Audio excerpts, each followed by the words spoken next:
Donc ce matin, on va parler encore de Joseph pour une dernière fois. Il y aura sûrement d'autres choses à dire encore plus tard, mais bon, pour ce matin, ce sera le 11e cours. C'est quand même pas mal d'heures de cours déjà données pour ce personnage.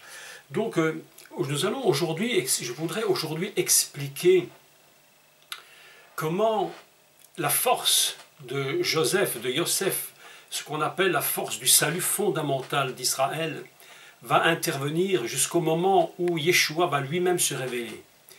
Et vous allez voir qu'il y a évidemment plusieurs libérateurs qui vont intervenir.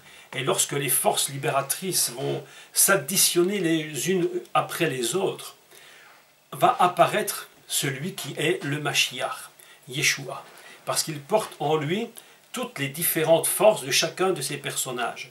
Donc on va reparler un peu de ce qui avait été dit, puis dire des choses nouvelles, et puis des choses très surprenantes. D'ailleurs, dans la Torah, vous allez voir, à propos de Joseph et de sa mort, il y a un mot, mais très très surprenant, vous allez voir, quand vous pourrez le lire en hébreu, d'ailleurs, je vous donnerai la référence, et puis, si vous avez la Torah en hébreu sous les yeux, vous la regardez, et puis vous verrez, c'est intéressant.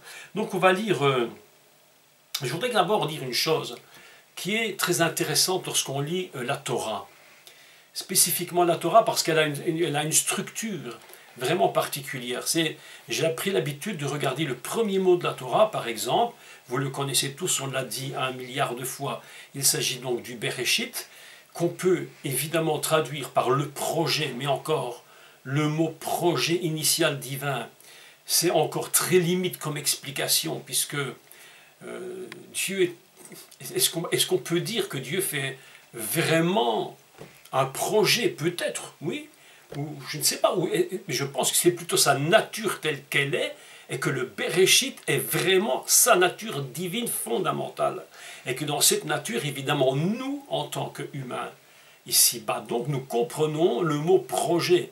Mais je crois que dans la question du projet divin, ce n'est pas tout à fait au même niveau que si nous parlons, nous, d'un projet humain. C'est-à-dire que nous projetons à l'avance quelque chose qui se fera plus tard, alors que Dieu, c'est dans sa nature. Il est lui-même ce projet, il est lui-même l'existence fondamentale. Le monde a toujours été fondamentalement en lui. Il n'a pas dû penser, tiens, un jour je le ferai, un jour, et peut-être je ne le ferai pas. C'est ça un projet humain. Au niveau de Dieu, on est quand même dans une autre dimension dont il nous est quasiment impossible de pénétrer jusqu'à un certain niveau. Donc, le niveau le plus élevé du divin, nous n'arrivons même pas à le toucher. On essaie de le comprendre avec des mots que nous utilisons en tant qu'hommes ici-bas, dans un langage extrêmement limité, puisque notre langage, bien qu'on nous dise que notre langage, évidemment, crée, et ce qui est vrai, a un pouvoir de créer, mais encore, jusqu'à quel niveau peut-il créer en tant que langage humain, et certainement pas au même niveau que le langage, ce qu'on appelle la parole de Dieu elle-même, mais qu'encore le mot parole lui-même, c'est un mot que nous allons utiliser pour comprendre qui est Dieu, mais vous comprenez que Dieu est tellement au-delà de tout ce qu'un humain peut être, même si nous sommes à sa ressemblance, comme nous l'avions déjà dit souvent. Et quand on parle de la ressemblance de Dieu, évidemment, il y a deux niveaux de ressemblance. Il y a un niveau, nous sommes ressemblants parce que Dieu nous a créés et que nous sommes comme son image. Et puis il y a là cette ressemblance au deuxième niveau qui fait que nous faisons tout et nous travaillons pour être de plus proche de son image à lui. Donc il y a un travail, il y a une volonté de Dieu que nous soyons semblables à lui, et il y a aussi une volonté que nous devons mettre en fonction pour lui ressembler lui. Donc vous voyez, c'est tellement compliqué, c'est tellement complexe, la nature divine, au niveau du, j'allais dire, du Aleph, de l'unité fondamentale, quelque chose d'impénétrable. Parfois je me dis, oui, je me dis, mais on parle de toi, mais est-ce que réellement on te connaît? Et souvent, cette parole me revient dans mon esprit, parce que tout le monde se posait la question, mais qui est Dieu? Mais qui est celui que le Messie appelle le Père? Et Yeshua sait très bien que c'est quasi pas possible de l'expliquer, donc il dit, celui qui m'a vu a vu le Père. Donc voilà une petite introduction. Le mot de la Torah commence par Bereshit.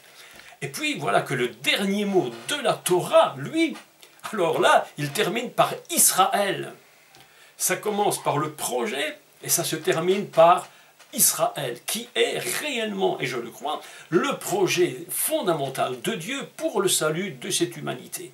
Donc vous voyez qu'il y a quand même des choses surprenantes. Et deuxièmement, le dernier mot du livre de Bereshit, alors là c'est intéressant parce que c'est le mot Mitzraïm. On a mis Yosef on l'a embaumé, on l'a mis dans un cercueil ou dans un sarcophage en Mitzraïm. Et le dernier mot de Bereshit termine par le mot de l'enfermement, je dirais, le plus important qui puisse être, puisque Mitzraïm c'est un enfermement. Et ça va nous conduire, ce mot nous conduit inévitablement vers Shemot, le livre des noms. Et puis, etc.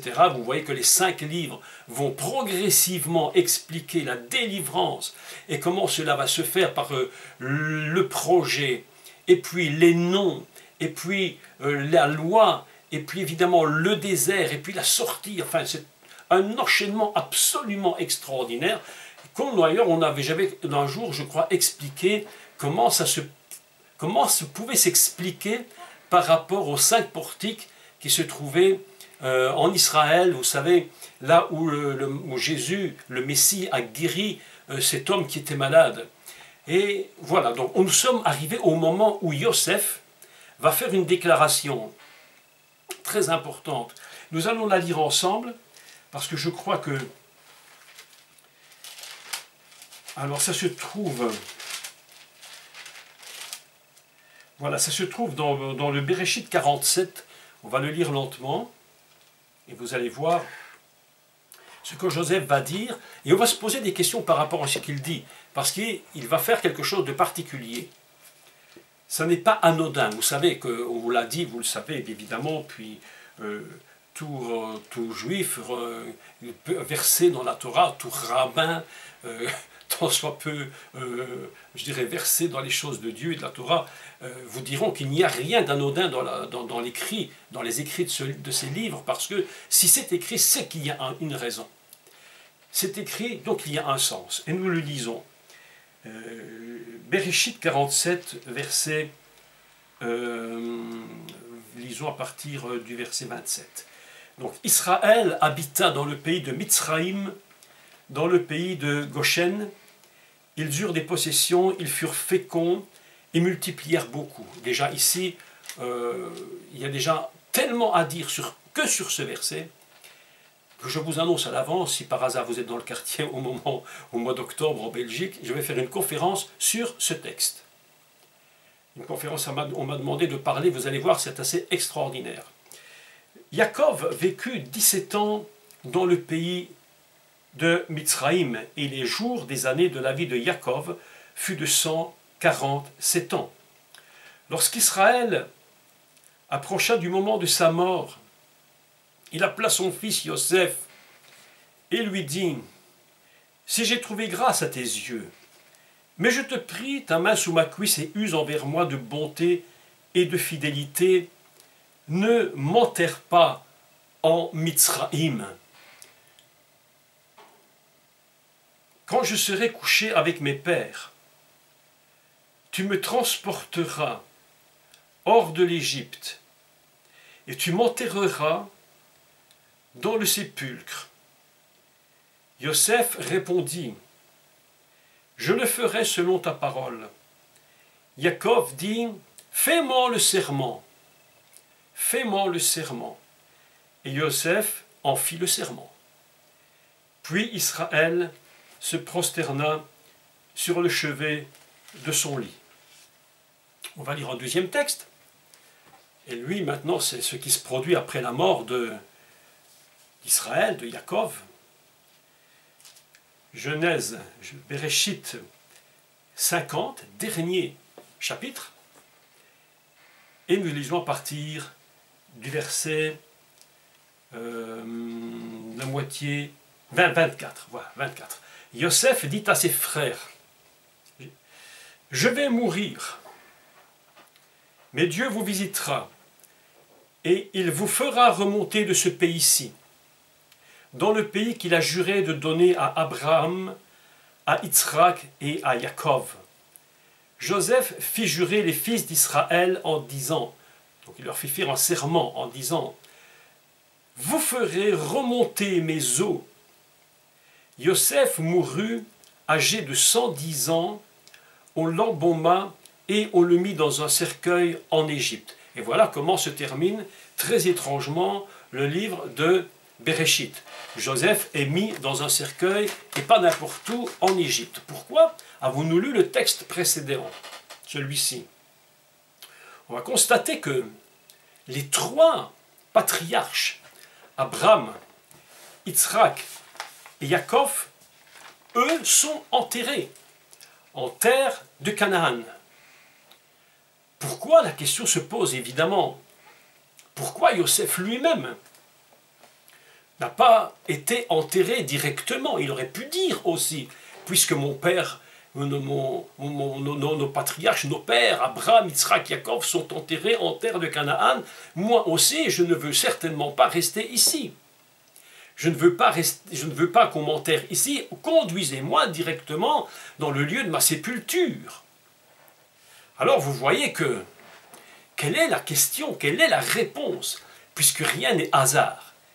Autrement dit, voilà que les trois patriarches, eux, se trouvent enterrés, et les trois forces fondamentales qui vont créer Israël sont déjà retournées, dans la terre des pères, dans la terre de Canaan. Ils sont déjà présents là-bas, même dans la mort. Et c'est important de comprendre que pour l'humain, ils sont morts, pour Dieu, ils vivent. C'est ce que Yeshua dira d'ailleurs. Je suis le Dieu d'Abraham, d'Yitzhak et de Yaakov. Vous avez remarqué que cette phrase est tellement importante. Et c'est sur cette déclaration que, évidemment, ils ne peuvent pas répondre. Il dit, il est vivant, je suis le Dieu des vivants et non pas le Dieu des morts. Donc, bien que morts, les trois patriarches ont déjà fait leur retour, où ils sont enterrés dans la terre de Canaan, et ils y sont, ils y demeurent. Alors que Yosef, lui, c'est tout à fait autre chose. Il ne dit pas, conduisez-moi à ma mort. Et il aurait bien pu le faire. Mais la Torah nous précise clairement, il fut enterré en Égypte, dans un cercueil. C'est tout à fait surprenant parce que, si vous voyez la traduction, et ici je vais vous faire juste un petit clin d'œil sur le texte hébreu.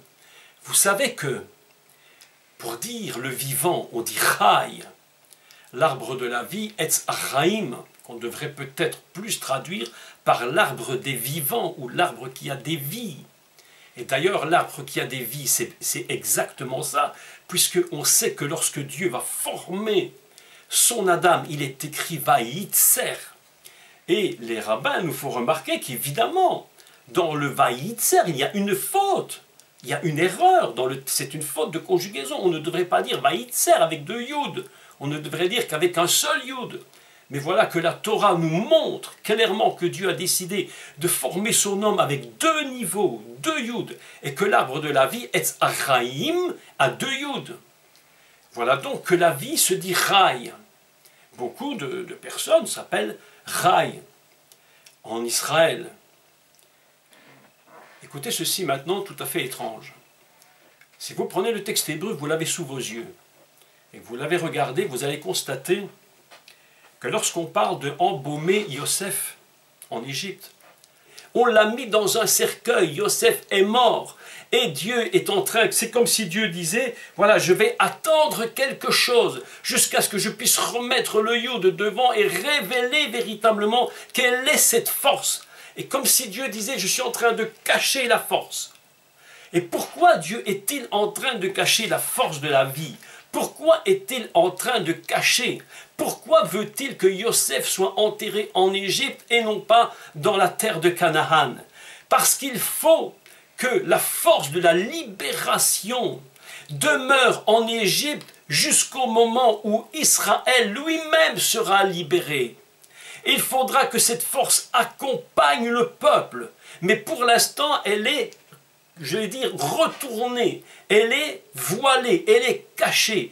Et c'est comme vraiment si Dieu nous disait, je suis en train de me cacher. J'attends le moment où le peuple d'Israël va être libéré. Et vous allez constater quelque chose d'absolument important, c'est que les eaux, après, il faut quand même savoir qu'il y a eu plus de 210 ans sont passés. Et la force est toujours cachée. La semence de la force messianique est encore cachée dans cette terre d'Égypte. Et il va falloir attendre que le libérateur Moshe vienne pour sortir le peuple, pour que les deux forces s'unissent l'une avec l'autre. Vous allez voir ceci. Quelque chose d'absolument magnifique, c'est qu'il y a des libérateurs. Le premier libérateur fondamental, Yosef, il est en Égypte et il demeure en Égypte. Le second libérateur, qui lui-même aussi va naître en Égypte, mais qui va amener une dimension différente. Autant Yosef va libérer le peuple d'une famine et d'une disparition, parce que la famine, c'est la disparition. Moshe va, lui, être un libérateur de la terre de Mitzraïm, et il va leur donner la Torah, qu'il va permettre au peuple de se construire et d'être libre, parce qu'il n'y a aucune possibilité pour un peuple d'être libre s'il n'y a pas de loi. Donc voilà les deux dimensions tout à fait importantes entre Yosef, libérateur qui attend pour que cette force de la libération accompagne tout le voyage d'Israël jusqu'à la terre des pères. Et voilà que Moshe, lui maintenant, est en train de sortir ce peuple. Je l'ai dit déjà, Moshe n'existe pas si Yosef n'existe pas. Il faut que Yosef existe pour que Moshe existe. Il faut que Yosef existe, que Moshe existe pour que Yehoshua, Josué existe. Et voilà une troisième force encore de libération qui existe. C'est la force de libération de Yehoshua. Yehoshua va les libérer. Il va les libérer de quoi? Il va les libérer du désert. Et il va leur permettre de rentrer. Et d'ailleurs, le texte est très important parce que vous remarquerez que les os de Yosef, ils ont complètement disparu de l'histoire. On n'en parle plus du tout. Sinon, à un endroit que je vais vous lire, enfin à deux endroits que je vais vous lire, parce que nous sommes donc en train de parler de la personnalité de Yosef, et en réalité, Yosef, qu'il soit vivant ou qu'il soit mort, il a une dimension de libérateur du commencement jusqu'à la fin. Et c'est d'ailleurs, on l'a déjà dit, mais je le redis, c'est très important, que lorsque Yeshua va se trouver en Samarie, sur le territoire donc de Manassé à la ville de Sichem, il sera près du tombeau de Yosef, là où il va révéler sa messianité. Écoutez maintenant ceci, nous allons lire deux textes, on les avait déjà lus avant, quand même, sauf un, je pense, je ne sais plus, et je le lis. Donc c'est dans Shemot, chapitre 13, Yosef avait donc avait demandé qu'on fasse le serment que jamais il ne laisserait ses os, donc tout ce que représentent les os de Yosef avec cette puissance qu'il contient, une puissance de libération extraordinaire. Il avait fait promettre, il avait fait jurer serment, vous ne laisserez pas mes os dans la terre d'Égypte. Et écoutez le texte. Voilà, 210 ans sont passés, et Yosef maintenant va prendre le chemin, très long d'ailleurs, 40 années. Vous imaginez transporter un cadavre pendant 40 ans, c'est quand même pas rien. 40 ans, on transporte le sarcophage de Yosef.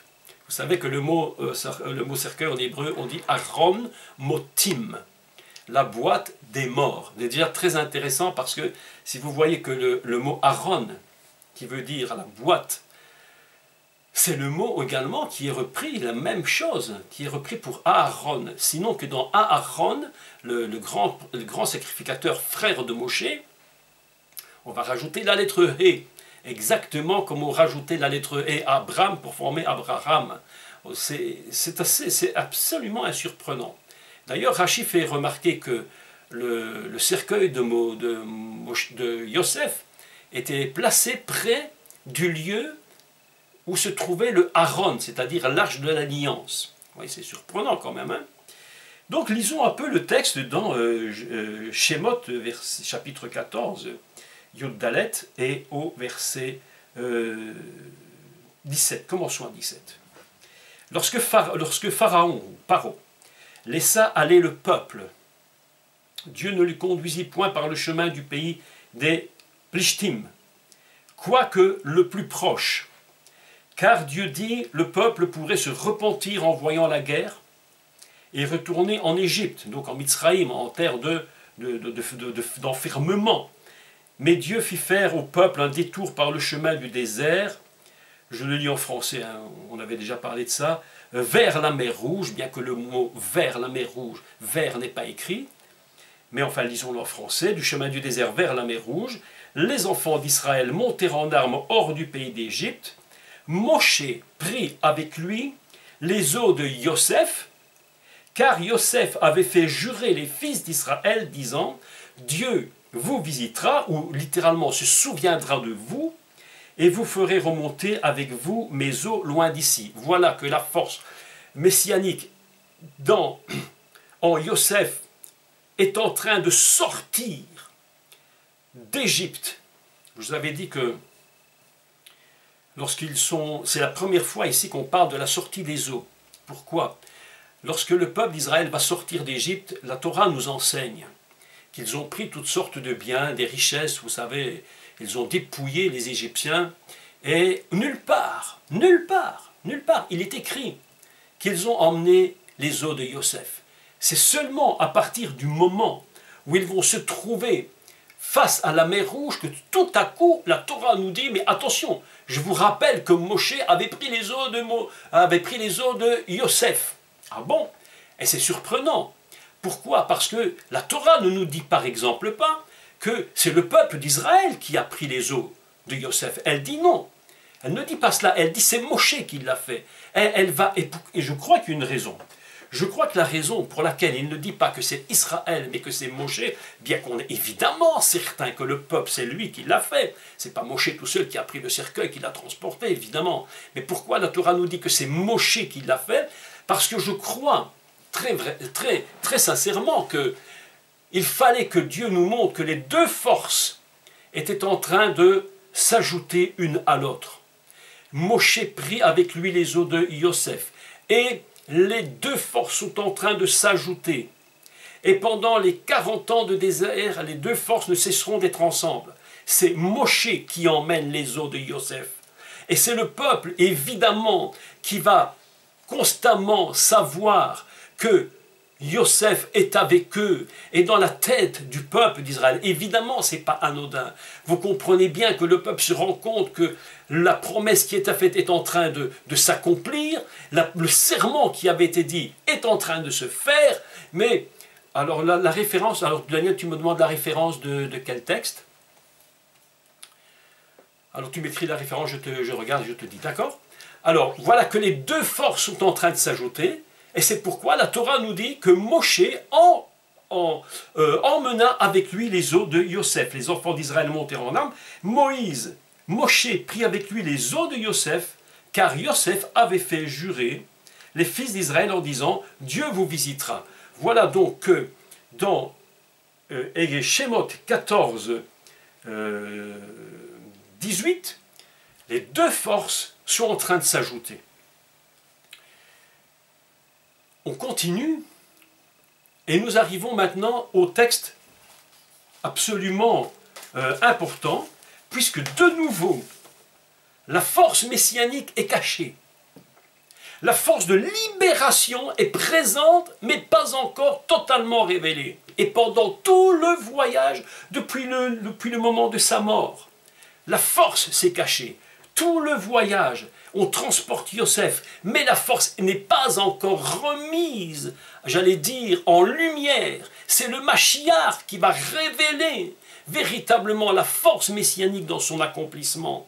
Et c'est pourquoi le Mashiach, c'est tellement important, qu'il va se révéler en disant « Oui, je le suis, moi le Mashiach ». Où va-t-il le faire? Mais juste à côté des os de Joseph, là sur la terre.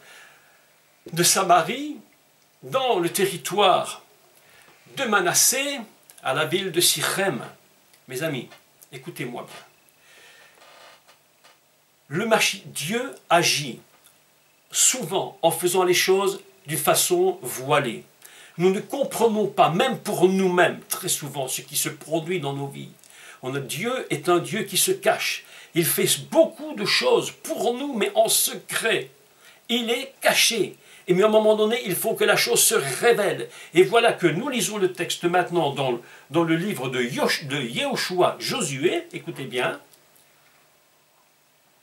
Et vous allez voir comment se termine le livre de Yehoshua. C'est aussi absolument fantastique. Il se révèle aussi avec un enterrement, avec une mort, enfin 2 enterrements, dont celui que nous allons lire maintenant. Et l'enterrement, nous allons voir, c'est celui-ci, c'est la remise dans le tombeau de Yosef.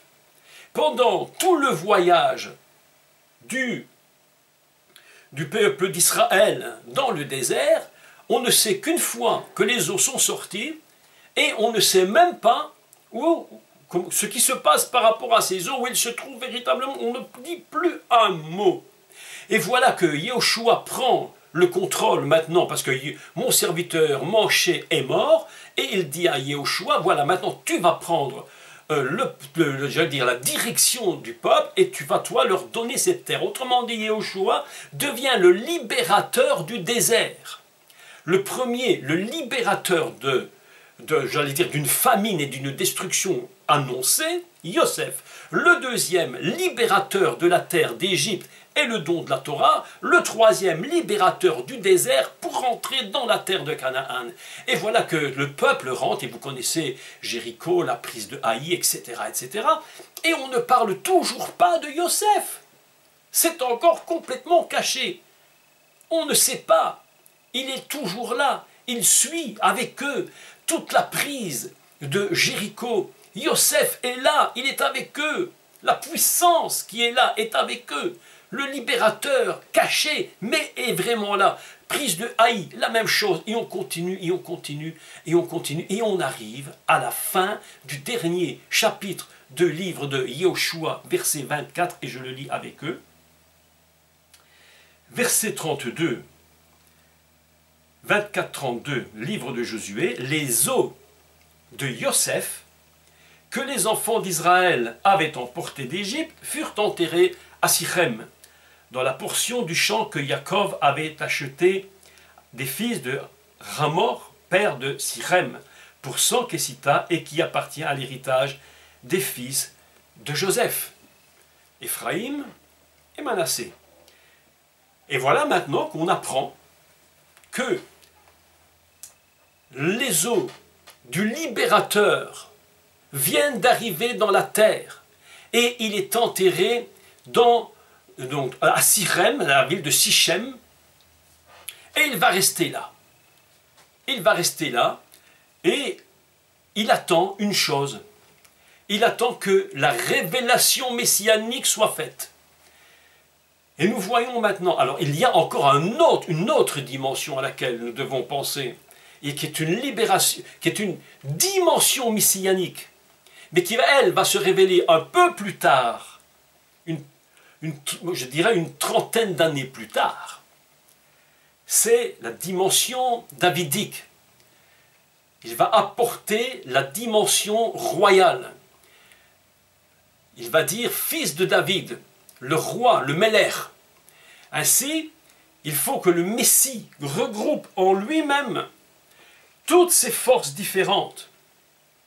Chaque personnage en représentant une seule, une seule, dans la grande ligne évidemment, mais il va les prendre chacune, elles vont s'additionner l'une à l'autre, et va à ce moment-là apparaître véritablement qui est le Mashiach. Et c'est absolument extraordinaire de comprendre ce qui est en train de se produire. Et lorsque nous lisons l'évangile de Jean, nous voyons la suite logique que le Mashiach Yeshua va utiliser pour montrer qu'il est le Messie. Et lorsque nous sommes en train de parler du décodage de l'évangile de Jean, de Yohanan, nous voyons que le Mashiach met en place, j'allais dire, le mot n'est pas très beau, mais un système, une évolution dans dans sa fonction messianique pour arriver à la révélation qu'il est le Mashiach aux os de Joseph. Donc ceci pour clôturer un peu cette histoire de Joseph. Non seulement c'est un libérateur, un homme qui a une vision, un homme qui a des songes exceptionnels, on en a parlé, avec tout ce que représentent les songes, avec ce Yosef qui voit des dimensions divines, de la libération, et puis la dimension terrestre de la libération. Et voilà que maintenant le Mashiach arrive. Il porte en lui, il vient d'Égypte. Vous avez remarqué qu'il va sortir d'Égypte en tant qu'enfant. Il reprend les forces. Il reprend les forces qui étaient, si je peux m'exprimer ainsi, qui sont révélées dans la Torah. Il les porte en lui. Mais il y a une chose qui m'a surpris. Alors ça, c'est pas, je ne dis pas que c'est une, je vais dire une révélation, pas du tout. C'est une interrogation quand même. On dit que le peuple d'Israël était 400 ans en Égypte, enfin 400 ans en esclavage. Et plus loin, on nous dit 430 ans. Ça m'a paru très étrange. Je me dis, mais c'est 400 ou c'est 430? D'ailleurs, peu de gens peuvent donner une explication sur ça. Je me suis posé une question. Écoutez, c'est simplement une idée qui m'est venue dans la tête ce matin. Simplement ceci. 430 ans. À quel âge a commencé le ministère du Mashiach? La Bible nous dit 30 ans. Yeshua, en tant qu'enfant, va reprendre le chemin d'Israël pour porter en lui toute la dimension Israël, dimension fondamentale en Yosef, dimension en Moshe, dimension en Yoshua, dimension davidique. Et le voilà, il est là. À 30 ans, il rentre dans le ministère. Mais il sort d'Égypte. Et la Torah nous dit 400 ans. Et puis elle nous dit 430 ans. Est-ce que la Torah ne serait pas en train de nous dire, faites attention, 30 ans, il va se produire quelque chose. Je vais dire 400 à Abraham. Mais aujourd'hui, je rajoute 30. Faites attention. Celui qui viendra, il commencera la véritable libération. Il aura 30 ans. Et il se révélera où? À Sirem, ou aux os de Joseph. Mes amis, je me suis posé la question. Je me suis dit, est-ce que par hasard, il n'y aurait pas quelque chose là derrière qui serait en train de nous dire, le Mashiach est déjà là. La fonction Yeshua sauveur est déjà présente dans la Torah, évidemment, mais elle se révèle avec lui. Les os de Yosef vont sortir. Mais un libérateur, lorsqu'on parle d'un libérateur, ne peut jamais nous faire passer dans un système où nous sommes dans un passage sans fin, un lieu où on ne voit pas de finalité. Non, un libérateur nous conduit toujours vers un objectif précis. L'objectif précis du libérateur, c'est de conduire le peuple d'Israël dans la terre des pères. C'est là qu'il va devoir être. C'est là que toute sa force va se réaliser. Aussi longtemps qu'il n'y a pas cet objectif de la terre des pères, le peuple d'Israël pourrait se perdre. Et d'ailleurs, vous avez appris que le mot « plishtim » qui signifie « philistin » a plusieurs sens. La racine de ce mot signifie « envahir », et ça nous le savons, que le philistin est un envahisseur, l'esprit philistin. Et vous savez, quand on parle de l'esprit philistin, il faut toujours être prudent quand on dit les choses. Quand on parle de l'esprit philistin, ça ne veut pas dire que tous les ans, après, je vais le dire autrement, l'esprit philistin est un esprit d'envahisseur. Et donc, voilà que Dieu ne veut pas que son peuple passe dans un passage sans fin. Il faut absolument que le peuple d'Israël ait la vision de ce qui va se produire, du but final. Mais en réalité, c'est très complexe, parce que Dieu sait très bien que si on passe dans un chemin sans fin, on va se décourager. Alors, voilà que le mot « plishtim » signifie « envahir », et ça, nous le savons. Nous le voyons aujourd'hui, que chaque personne dans le peuple palestinien d'aujourd'hui n'est pas automatiquement dans, j'allais dire, dans cet esprit, mais l'esprit général du peuple palestinien, donc philistin, c'est un esprit d'envahisseur. Et même si on ne peut pas mettre tout le monde, des Palestiniens dans le même sac, parce qu'il y a des Palestiniens qui sont aussi des chrétiens, il y a des gens qui ne demandent rien d'autre que d'être tranquilles. L'esprit qui contrôle, l'esprit de contrôle de cette nation, c'est un esprit d'envahisseur et qui conduit un peuple dans son néant. Il le conduit dans un passage où il n'y a pas d'objectif final, il n'y a rien de sérieux.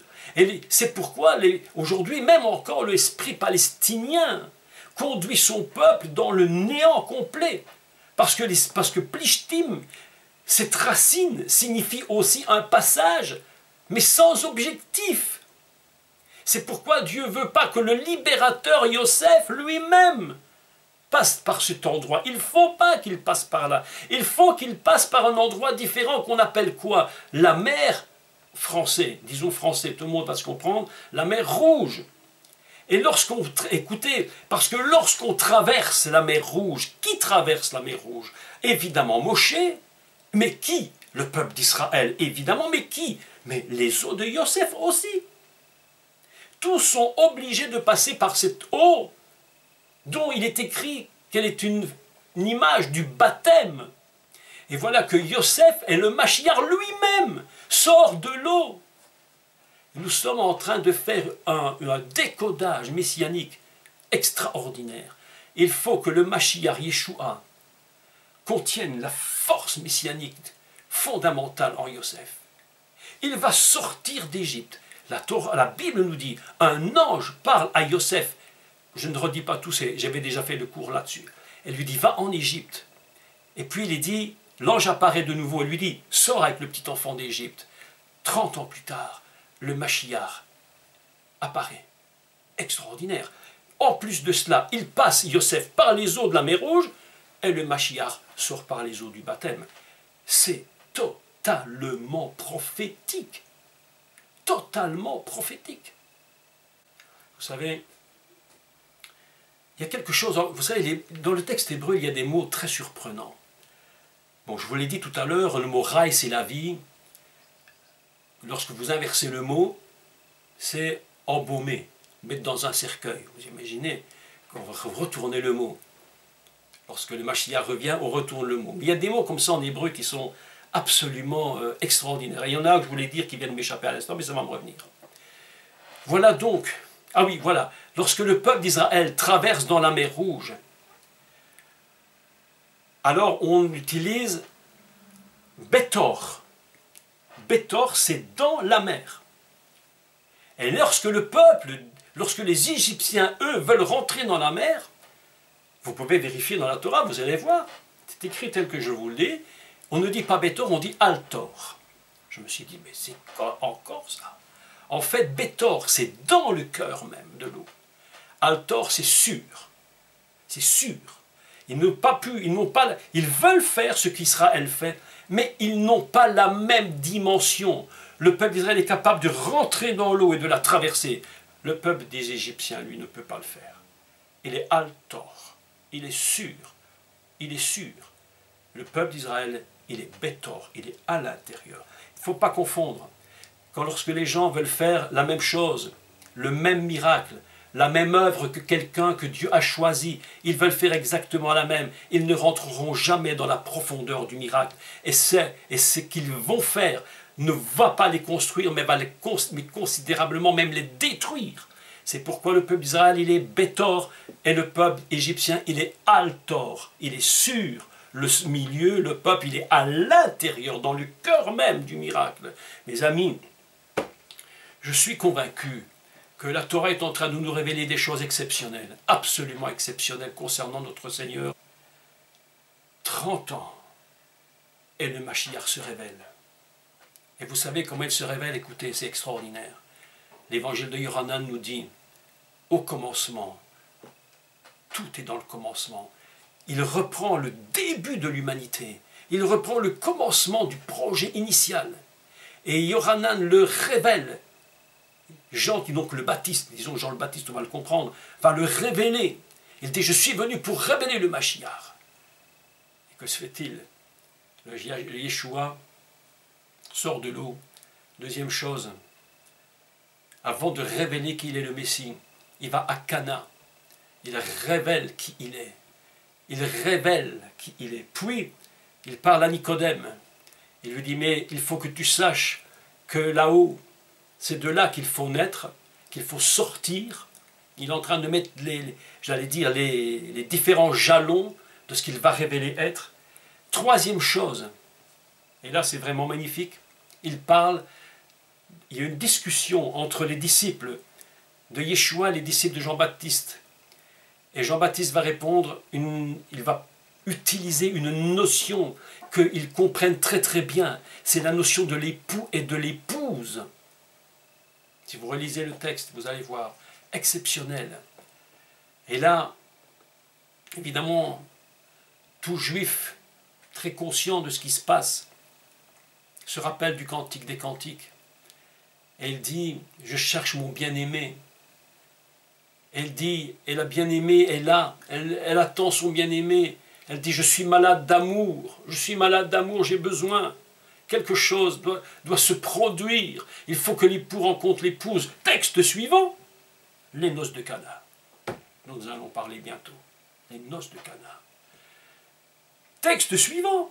Alors vraiment, écoutez, c'est absolument fantastique. Je le prends pour texte suivant. Après les noces de Cana. Alors,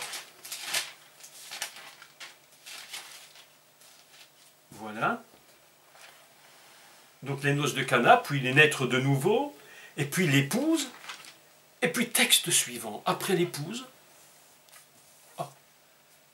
Yeshua, il va en Samarie. Et c'est là qu'il va révéler sa messianité.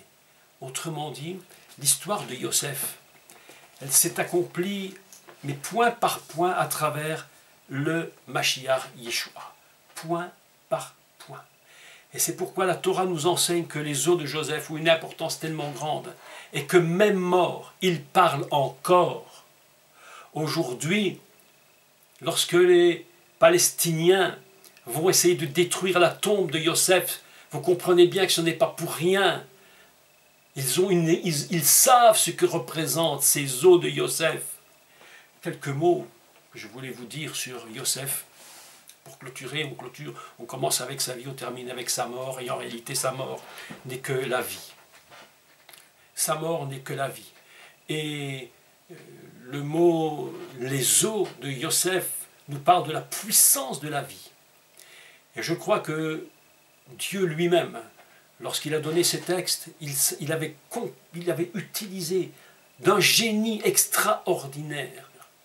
430 ans, et le Mashiach révèle la force messianique. Et c'est ainsi que je clôture aujourd'hui, mes amis, sur l'histoire de ce personnage extraordinaire, et n'est plus caché, voilé. Il fallait qu'il le soit, parce qu'une semence ne peut jamais, même la semence Yosef, ne peut jamais être plantée dans une terre qui ne peut produire le fruit qui permet à la semence de pousser. C'est pourquoi il fallait replacer Yosef en terre d'Israël, sur la terre des pères. Et les voilà rassemblés, mes amis. Voilà ce que je voulais vous dire aujourd'hui en quelques mots. J'espère que j'ai